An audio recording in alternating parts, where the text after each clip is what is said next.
양목사 함께하는 360일 묵상 주님은 나의 최고봉 8월 21일입니다. 오늘은 온전한 삶이라는 주제를 함께 나눕니다. 오늘 주제의 배경이죠. 마태복음 11장 28절 말씀입니다. 내가 너희를 쉬게 하리라. 오늘 묵상의 본문은 어제 묵상과 동일합니다.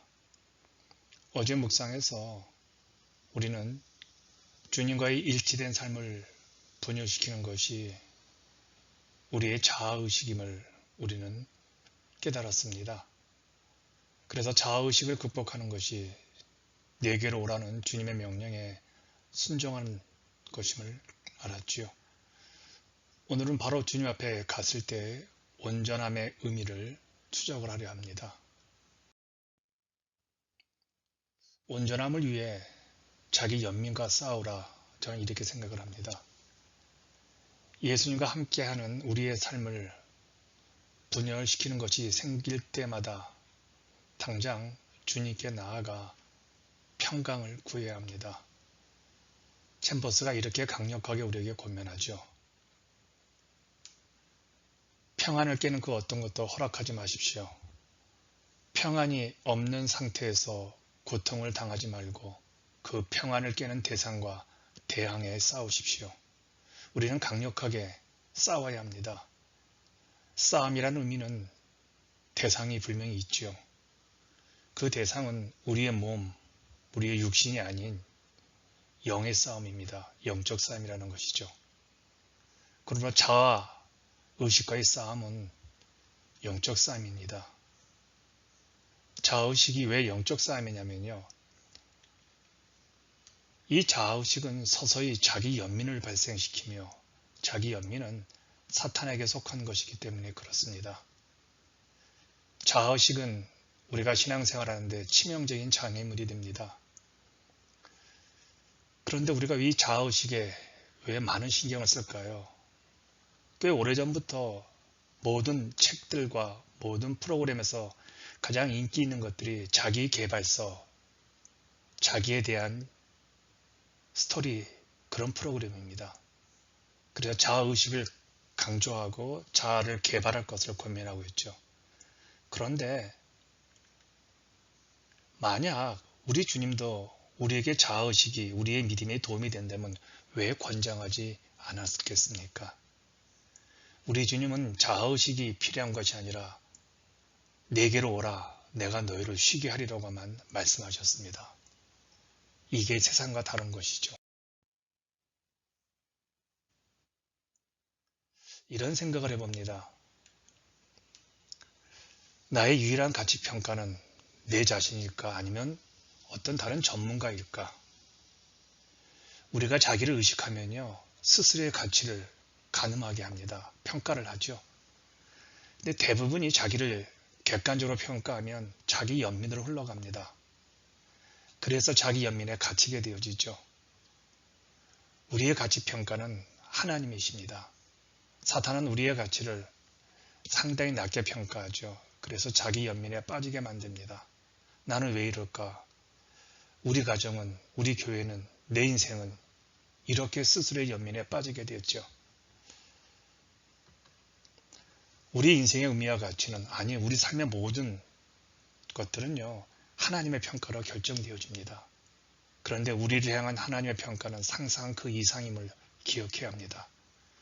창조주이신 하나님은, 온 우주 만물을 오늘도 주관하신 통치자이신 하나님은요, 우리를 위해 자신의 아들 예수 그리스도를 그의 목숨까지 아끼지 않을 정도로 우리를 가치 높게 평가한 겁니다. 예전에 어떤 책이 이런 책 제목이 있었습니다. 우리는 예수님 짤이라고요. 그분은 자신이 주시는 가장 최고의 가치를 우리에게 매기셨다는 겁니다. 이걸 꼭 기억하셔야 합니다. 이런 생각을 해봅니다. 자꾸 우리가 의식을 하게 되어지죠. 어제 비슷한 논리를 내세웁니다. 우리가 뭔가를 의식하고 있다는 것을 우리가 알고 있다면 우리는 지금 뭔가 잘못된 겁니다.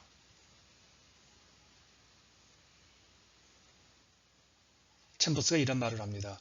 하나님의 자녀는 그 자신이 곧 하나님의 뜻이기 때문에 하나님의 뜻을 의식하지 못합니다. 하나님의 뜻에서 조금이라도 벗어나게 되면 우리는 묻기 시작합니다. 무엇이 당신의 뜻입니까? 한번 이런 생각을 해보지 않으실래요? 우리는 건강할 때는 건강을 의식하지 못하죠.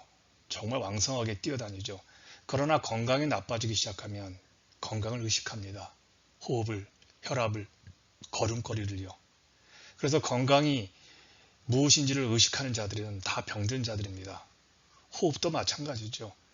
호흡보다 친밀한 교감을 우리 몸이 상상할 수 있을까요? 호흡은 워낙 우리 몸에서 자연스러운 일이라 우리는 그것을 의식하지 않지요. 오늘 내가 숨을 잘 쉬고 있다라고 말하는 사람은 없습니다. 그런데 호흡을 의식하는 자, 그분들은 문제가 있는 것이죠. 호흡은 전혀 의식하지 못하고 있는 겁니다. 워낙 긴밀하여 내 호흡이 곧 나이기 때문에 그렇죠. 꼭 의식하면 문제입니다. 의식하지 않고 사는 삶이 온전한 삶이라고 합니다. 보통 우리는 하나님과 멀어진 다음에 하나님의 뜻을 묻지요. 그러나 우리가 주님과 일치된 삶을 살 때는 굳이 하나님께 묻지 않아도 우리는 평안한 삶을 살게 됩니다. 그런데 언제부턴가 자꾸 주님의 뜻을 묻기 시작한다면 주님과의 관계가 커다란 분열이, 균열이 생겼다는 의미입니다. 하나님의 자녀는 그 자신이 곧 하나님의 뜻이기 때문에 하나님의 뜻을 의식하지 못하고 자연스럽게 그분 뜻대로 삽니다. 한마디로 온전한 삶은 어린아이와 같은 삶이죠.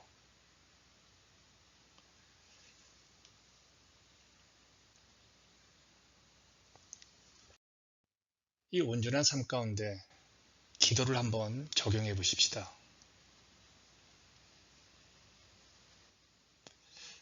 하나님의 뜻에서 조금이라도 벗어나게 되면 우리는 이렇게 기도하기 시작하죠. 하나님, 무엇이 당신의 뜻입니까? 챔버스가 이렇게 말을 합니다. 하나님의 자녀는 결코 하나님께서 기도에 응답하신다는 것을 의식하기 위해 기도하지 않습니다. 그러므로 우리는 이렇게 기도해야 합니다. 주님, 제 안에 당신만을 의식하게 하소서. 나를 의식하지 않게 하옵소서. 내가 나를 의식하게 되어지면 자기 연민에 빠지고 위선자가 될 확률이 높은 나이입니다. 이렇게 기도할 때 자아의식은 사라지고 주님께서 우리의 전부가 되실 것입니다. 이제 오늘 당신의 신앙 고백과 실천하기를 원합니다.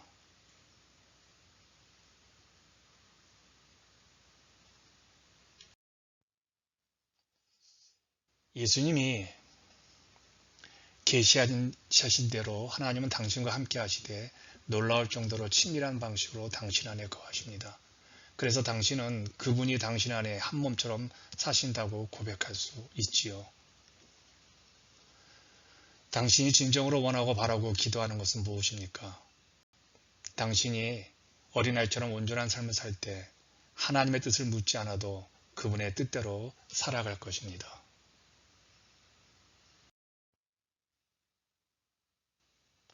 우리의 자아의식의 자리에 예수님의 의식이 자리 잡아야 합니다. 그 방법은 오로지 주님께 나아가는 겁니다. 오늘도 오로지 주님께 나아가는 여러분 모두를 응원하겠습니다.